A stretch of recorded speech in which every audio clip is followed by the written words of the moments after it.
Guys, may package ako. Ayan na yung package. So guys, that's the package that I received today. It's a big box, guys. So yeah. So guys, magluluto ako ng pancit ngayon. Naalala ko nung tinek ko yung refrigerator, wala pala akong chicken sa ref. So magluluto ako ng pancit para sa lunch, para sa ano tawag dito? Para sa dinner namin mamaya ni Dan, para pag uwi ni Dan may kakainin kami. Actually, marami naman dyan po para maiba naman. So, nung chinek ko yung rep, wala pala akong chicken. So, weird guys, naka-make up tayo ngayon kasi katatapos ko lang mag-film ng isang vlog. So, hindi ko pa siya na-edit. So guys, gusto kong pumunta sa King Super. Tamang-tama, ang ganda ng panahon ngayon. Lakarin lang natin sa papuntang King Super. Gusto kong pumunta sa King Super kasi mas type ko yung mga prutas nila doon. Siguro bibili na ako ng konti. Ang priority ko lang yung chicken kasi wala akong panglagay sa pancit ko. Mamaya magluluto ako. So bibili ako ng chicken and maybe a little bit of fruits because we're just gonna walk. So I'm just gonna grab the things that I can carry going home. So that's it guys, and I'm gonna head to the store and I'll see you later. So hi guys, kanina pa pala ako nakauwi galing sa what do you call it, King Super. Konti lang yung binili ko.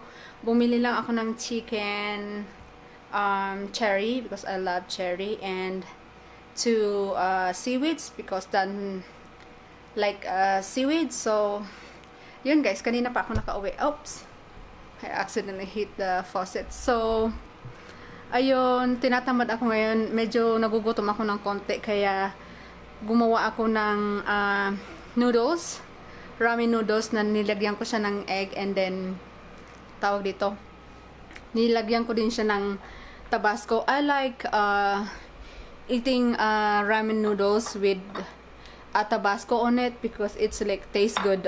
It's really good for me. It's good. I like having ramen noodles with Tabasco because gusto kong higupin yung sabaw na tawag dito, na medyo may taste na Tabasco. So yun guys, mamaya ko na lang lutuin yung, mamaya na lang ako mag-prepare magluto ng pansit.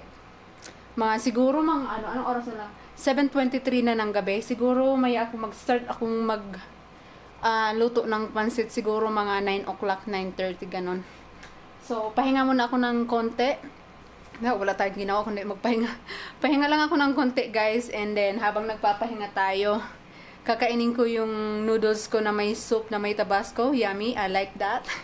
And then while I'm eating my ramen noodles, I'm gonna watch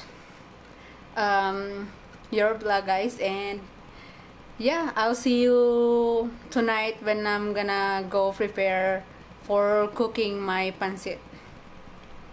So guys, I'm back. Mag-uumpisa na ako magluto ng pancit guys, kasi alas 10 na ng gabi. Mga 11 something nandito na yun sa bahay si Dan. So ipagluluto natin yung asawa natin ng pagkain mamayang hindi mamaya, ngayong gabing ito. Ayan na guys yung kawali, ko na. So ang ginagawa ko, pinaglalambot ko yung chicken muna. Dito ako magluto guys, don't judge me. Tas ayan yung bawang, sibuyas, cabbage, at saka nasa ilalim yung carrots guys.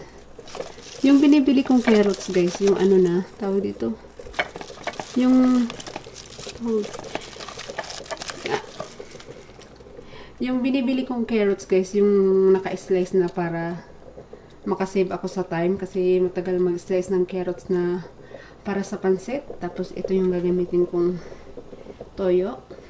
So ayun lang guys, mainit na yung kawali ko. Ito yung chicken. Ito pala guys yung gagamitin kong noodles. Tapos ayun na, inuuna ko na yung sibuyas sa kawali.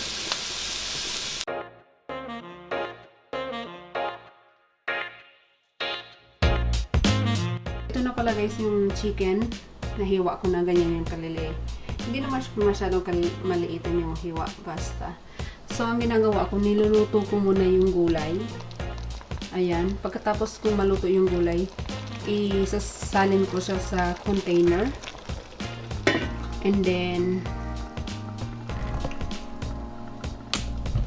pagkatapos nun, yung ano na, yung pagkatapos maluto yung gulay, isusunod ko na yung Pancit Canton. So guys,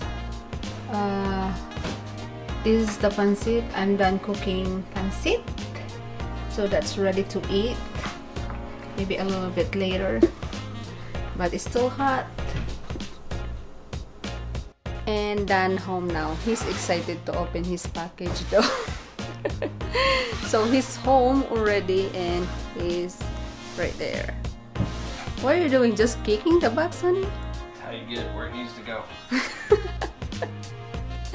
So alright guys, we're gonna enjoy opening the package and we'll see how it's gonna look like. I'm excited.